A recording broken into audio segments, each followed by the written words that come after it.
Olá a todos e todas. Falemos um pouco em karma.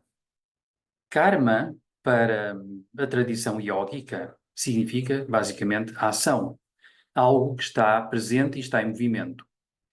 Donde, de certo modo, paradoxalmente, para algumas pessoas, quando falamos em karma, estamos a falar em algo que vem do passado, passado esse que, eu gosto de entender, não está lá, não existe, mas está no nosso presente a criar efeitos.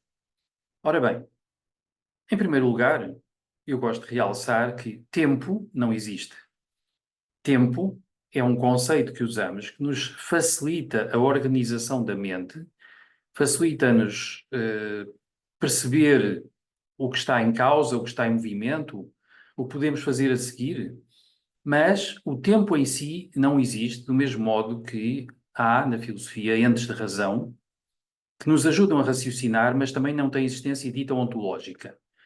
Por exemplo, o conceito de buraco é um clássico.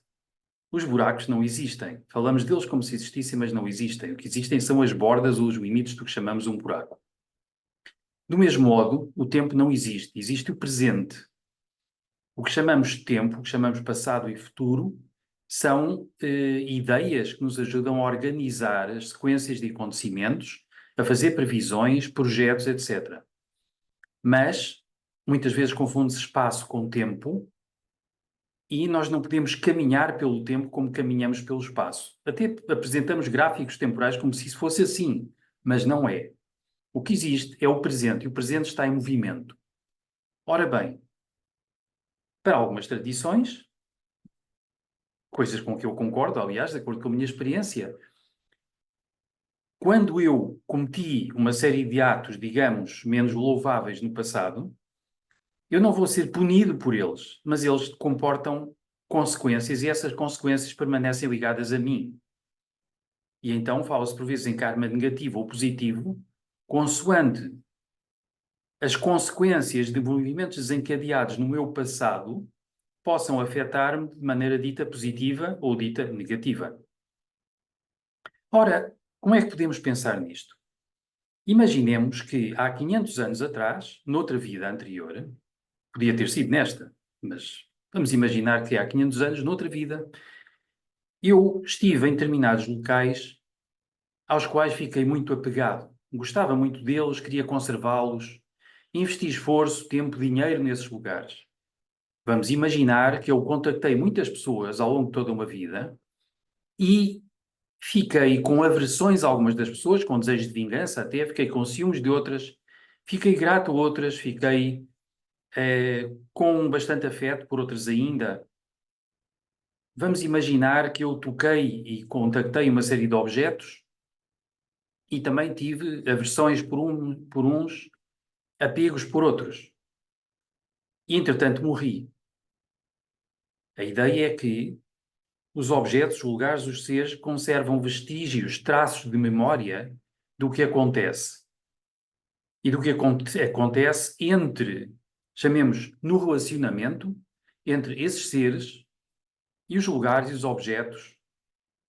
E então, eu deixei traços noutras pessoas, de memória, que ficam registados, as pessoas deixaram traços em mim.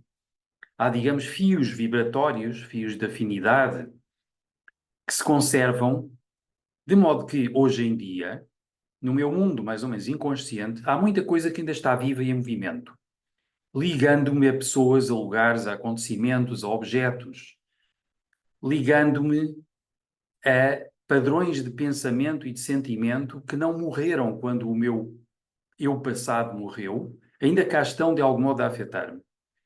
E então eu vou sentir atrações e aversões mais ou menos inexplicáveis, vou ter negócios inacabados por resolver, vou ter lugares que quero evitar e lugares que me atraem sem saber bem porquê, porque o karma não morreu.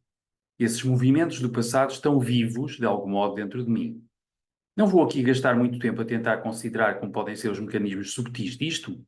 Falaríamos eventualmente num corpo causal, que conserva um repositório de memórias de uma série de vidas e de onde partirá talvez cada impulso informado para cada nova vida, mas vamos falar na ideia de que o karma efetivamente se refere a forças que estão vivas no nosso mundo interior.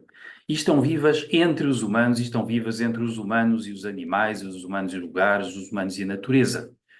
E então, o karma não cessa, está cá, não pune ninguém, mas funciona de acordo com o que nós fizemos, o que nós desencadeamos, o que está em movimento. E aí pode ser mais ou menos inapelável.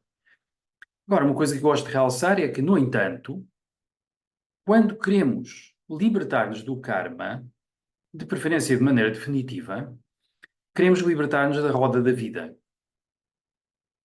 Queremos deixar de nos sentir impelidos a prosseguir em vidas sucessivas algo que ficou incompleto dentro de nós, nesta vida e muitas outras. Porque nós teremos morrido muitas vezes, talvez, pensando em reencarnação, com muitos negócios inacabados. Vamos imaginar que morremos agora de repente. Há muita coisa que nós pensávamos ir fazer, sentir, experimentar, muitas experiências sensoriais, muitos assuntos para resolver, muitos contactos para estabelecer, muitas ações para voltar a vivenciar, que param de repente para este corpo, para esta vida. Mas continuam vivos no nosso interior e vão, eventualmente, porque estamos apegados, ligados a eles, levar-nos a uma nova vida ou a várias outras vidas. Em busca de satisfação, de completamento, de realização e tudo isso. Então, a solução para todo o processo kármico é algo de que as tradições místicas falam há muito. É deixarmos de ser nós, enquanto identidades humanas, enquanto seres humanos, deixarmos de estar presos por lamentações acerca do passado ou por desejos projetados para o futuro, para estarmos presentes em apreciação do momento, plenamente conscientes, sem apegos, eventualmente ligados a outras dimensões, a mundos superiores e tudo o resto. E então, o karma já não tem como ser gerado da maneira que era gerado anteriormente, que o ponto de partida dele já não é uma identidade humana temporária, e já não tem para onde voltar, porque já não há uma entidade humana, uma personalidade humana temporária, para de algum modo atrair os efeitos daquilo que produziu no passado. E então, mais uma vez, a solução para os processos kármicos é a transcendência profunda de nós mesmos. E é disto que eu queria falar. Como sempre, comentem à vontade, se gostarem, partilhem, subscrevam e até breve.